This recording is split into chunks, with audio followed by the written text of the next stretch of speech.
Part of creating sacred space in our lives means practicing our faith in everyday circumstances. And a couple of those things that are so central to everyday life and the practice of our faith is the practice of discernment and making decisions. And it would be hard to quantify the number of decisions we make throughout a given week. There are small decisions and there are big decisions. There are small decisions wandering the aisles of Walmart trying to decide what toothpaste to buy, or deciding what route we are taking to work, particularly if there's a traffic jam that morning. Or what song do we listen to on the radio as we are scanning the wavelengths? But then there are big decisions, decisions that we are confronted with often. How much responsibility or freedom should we give our teenager as he or she is growing up? Or how do we approach a particular dilemma at work? Or how do we respond to conflict that we are having with others? That some decisions carry more weight than other decisions, and we need the practice of discernment as we think about the wisdom and advice that the church has passed down to us throughout the centuries. Because question marks can be quite intimidating. We might use that age-old tool of drawing a line down the center of the page and writing pros on one side and cons on other. And that certainly is an element of discernment. But what other guidance can we find? When we think about the practice of faith and the need for discernment, we might go looking for God's guidance in things like a bright star or a heavenly voice or a burning bush. But that is not always how we find the voice of faith. And in discernment, there is no one tried and true method that always gets us to the right answer. But there still is wisdom to be found in it. First, we might try to become aware of all of the variables involved, all of the facts that we are faced with, the who, what, when, where, and how of our decision. And then we can lay all those facts out in front of us. But discernment doesn't stop there. We then consider our feelings, the things that are stirring inside of us, because self-awareness and honesty with ourselves are quite essential. What is our objective and what is our motivation? And then we can start to collect advice from others, other people that can help us see our situation from every possible angle or perspective. And then once we have all of that out in front of us, we then need to give ourselves time to consider the decision. Because a rushed decision is rarely our best decision.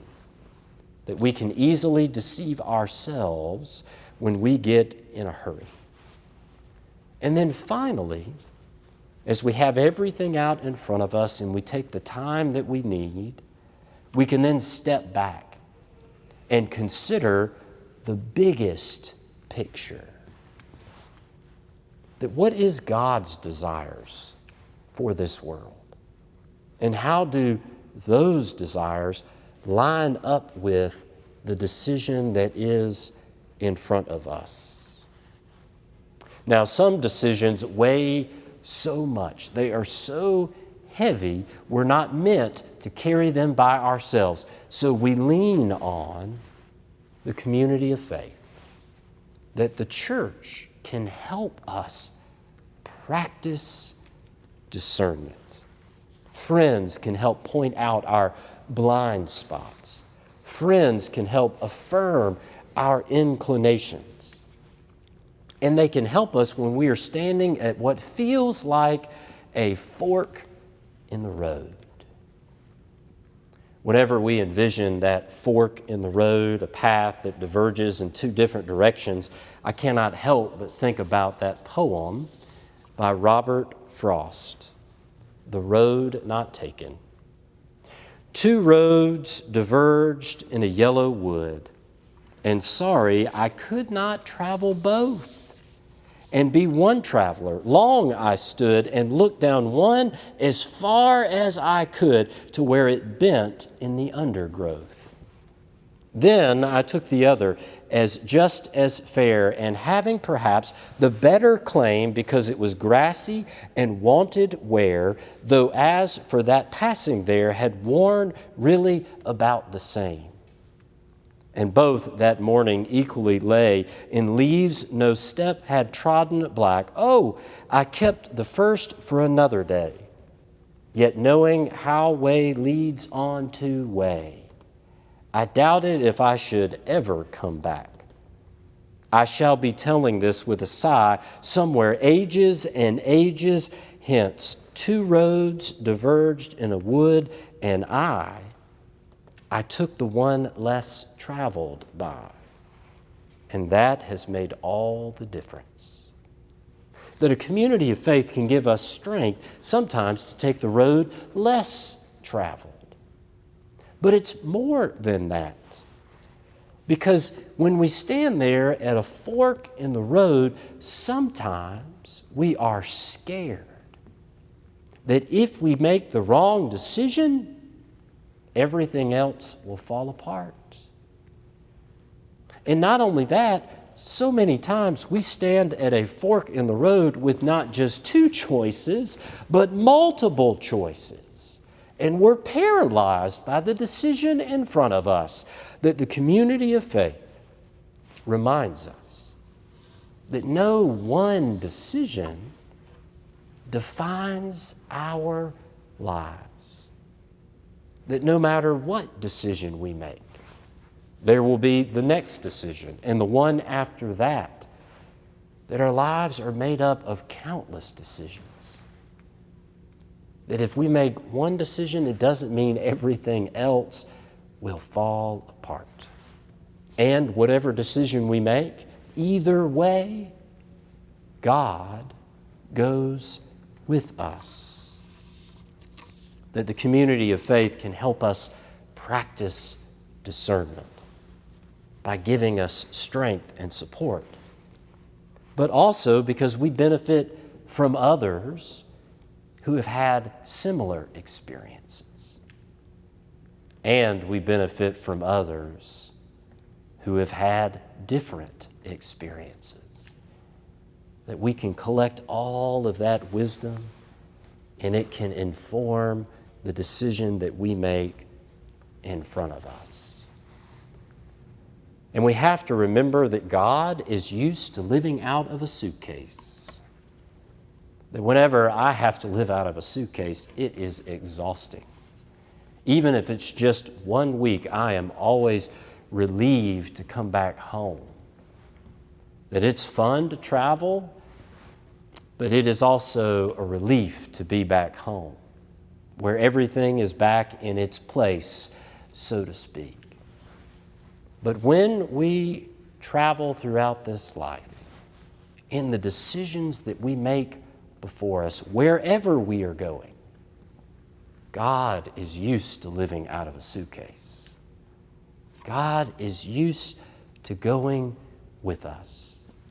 That we see this throughout all of God's story, whether it was the people of faith wandering through the wilderness where they would build the tabernacle each night, or whether it was the people in exile when they returned home and they had to rebuild the temple, or whether it was Jesus calling the disciples saying, "Follow me," and then they travel throughout Galilee, or whether it's Jesus at the end of his life telling the disciples, go out into all the world, that whatever decisions we make, God goes with us. So we can pull together a short list of guidance for the practice of discernment. At first, we do not have to do it alone. We find wisdom and strength from the help of others. And we can step back and consider the biggest picture. What is God's desire for this world, and how could it inform the decision in front of us? And then, how can we live by our own convictions, finding integrity in who we are, using self-awareness and taking time to reflect on the decision in front of us? And then finally, no one decision defines our entire lives, that we are defined by the love of God, that we are God's children, that God has created us, redeems us, and always goes with us along the way. Amen.